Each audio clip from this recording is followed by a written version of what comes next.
Hey, this is Russ. Hey, I wanted to say thanks for watching yesterday's video, which was the first e-bike ride in 2022 for me. Yeah, we got it in on the last day of February.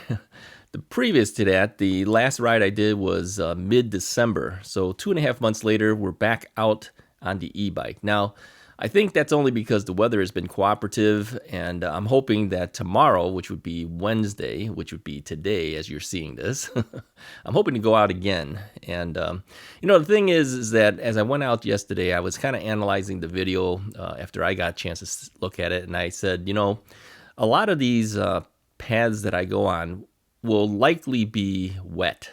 Yeah, there might not be snow there because the weather is getting into the low 50s, is probably like 51 degrees, something like that. So things are melting off, but that means a lot of water on these paths. And we saw that in one area too, where I rode at the end, there was definitely still snow. And that's only because that part was shaded from some very tall bushes on the right-hand side that as I was passing it. So yeah, I don't think I'm going to ride again on the bike paths until some of this water recedes into the ground. All right. And this is what happens a lot of times here in the Chicago area. Grounds are pretty much frozen. And so even though the snow might melt off, that leaves a lot of water around. So I think what I'm going to try to do on Wednesday's ride, I'm going to try to just ride around on the streets. Yeah, so I'm going to take you around around town and go on some different side streets. Yeah.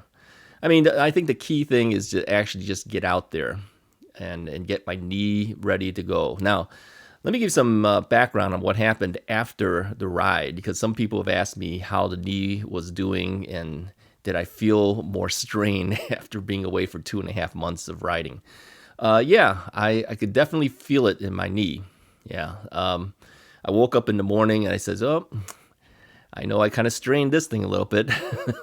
And it's on the operated knee, my left knee. So that kind of tells me, for those who are knee patients and watch my e-bike videos too, that, yeah, you can't neglect your knee for 2.5 months and expect it to be able to function 100% back to normal when you go back on an e-bike and start pedaling. All right. It takes a little bit of time to get there. So I didn't pedal as much as I probably should have. I probably did a 50-50 split, something like that. And you can kind of tell whenever I'm pedaling because, if you see the bike is moving back and forth like this, the background, of course, is pretty stable. The GoPro kind of keeps the video looking pretty stable, but you can see the bike is kind of swaying. Okay, if that's swaying, I'm pedaling.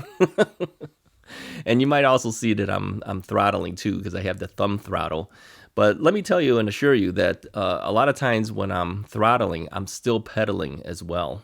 Okay, so don't think that you see, okay, he's throttling, okay, he's not pedaling. I'm sometimes doing both at the same time. All right. Now, other people will use their pedal assist levels to adjust for that. I find it easier to just leave my pedal assist on pedal assist level 3, and then when I need a little bit of boost, I throttle. But at times, you'll see that happening, but I'm still pedaling while I'm throttling. All right. So anyways, I would say I probably did about a 50-50 on that ride, and it was about 7 miles ride from that. I'll put a link in the description below so that you can see yesterday's video in case you didn't see it, okay? So you understand what we're talking about.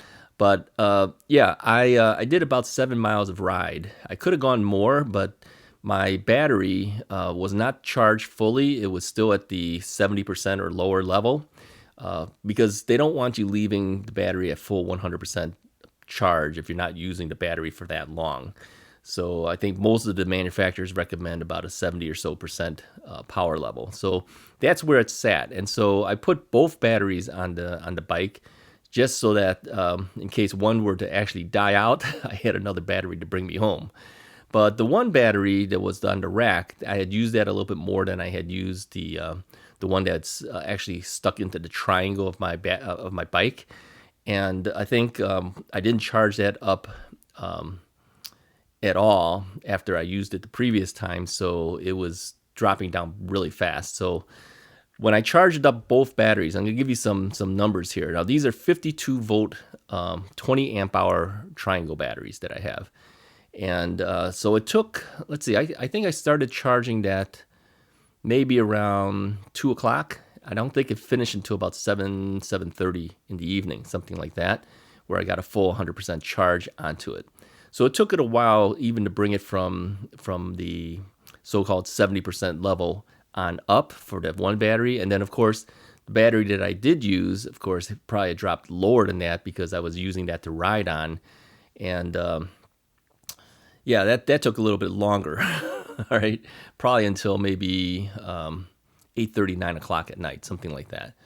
So I decided to take my multimeter and measure the actual voltage on the battery. Now, again, these are nominally rated at 52 volts. And the Rad Power Bikes comes with a 48 volt battery. Now, I had measured that once before too, and I believe that one was giving about 52, 53 volts when it was fully charged. Okay, my 52 volt triangle batteries was giving me 58 point something volts. Okay, so when they tell you that these are rated at 48 or they're rated at 52, that's just the nominal setting. They have to give it a number. But in reality, when it's fully charged, it's a lot higher than that. Okay, so I'm actually starting out at 58 volts when the thing's 100% charged. Now, one thing I did notice when I was riding and I used the throttle, I wasn't getting the pickup speed that I'm used to when I start out riding. All right, so we were on the street, right, when we started out. And I hit the throttle, and it was moving, but it wasn't moving as fast as I was used to when I hit the throttle. Okay, it didn't get up to speed as fast, is what I'm saying. Okay, and that's because the batteries weren't fully charged. Now, I fully expect on the Wednesday ride that the minute I hit that throttle, that thing should give me a little more pep right off the bat because they're all sitting at 100% at this point. So we'll see. I'll report back on the ride itself. Now, when are you going to see this Wednesday ride? All right. Now, you know that I typically take Thursdays off now, and I take Sundays off. So we're not going to have a video on Thursday. We skipped the knee replacement video that we usually do on Tuesday. I put that ride on that for you guys. So Friday will be a knee replacement video. So you won't see my Wednesday ride until Saturday.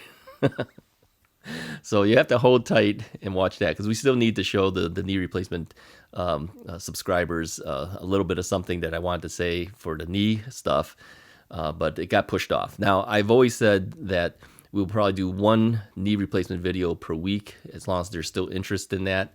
And it typically happens on Tuesdays or Fridays, and it's basically been Tuesdays for quite a while now. But yeah, since we couldn't do that this Tuesday, it's going to happen on Friday, okay? Anyways, keep tuned and watch for the next e-bike video, which will come out on Saturday. And then for the knee replacement guys, you're going to get a knee replacement video on Friday.